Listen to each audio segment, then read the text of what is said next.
இயேசு கிறிஸ்துவும் நானும். இன்றைய வேத வசனம் 1 சாமுவேல் 1:10. அவள் போய் மனங்கசந்து மிகவும் அழுது கர்த்தரை நோக்கி விண்ணப்பம் பண்ணினாள். அன்பான சகோதர சகோதரிகளே, இந்த ஜெபம் அன்னாள் செய்கின்ற ஜெபமாக இருக்கின்றது. அவள் மலடியாக இருந்தால் அவளுடைய சக்களத்தி அவளை வித்தியாசமாக பேசினாள், அவளை ஏளனமாக பேசினாள்.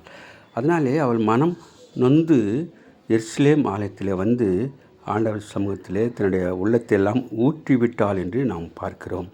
மனம் கசந்து அழுதாள் என்று பார்க்கின்றோம். அடியானி நினைத்தருளும் என்று அவள் ஜெபிக்கிறதை பார்க்கலாம். அந்த விதமாக ஜெபிக்கிறதை பார்த்த ஏலி, நீ எவ்வளவு நேரம் குடித்து வெறித்திருப்பாய் என்று அவர் சொல்லும்போது அவள் சொல்கின்றாள், நான் என் கலசத்தை ஆண்டவர் சமூகத்திலே ஊற்றிவிட்டேன் என்று அவர் சொன்னார். அப்போது ஏலி, உன் மன விருப்பத்தின்படி ஆண்டவர் செய்வார், நீ சமாதானத்தோடு போ என்று அவர் சொல்லி அனுப்புகின்றார். அதுக்கு பின்பாக அன்னாள் துக்கமுகமாக இல்லை. Have a blessed day.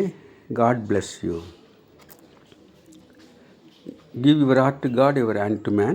Live in God's word, live on your knees. Thanks for watching.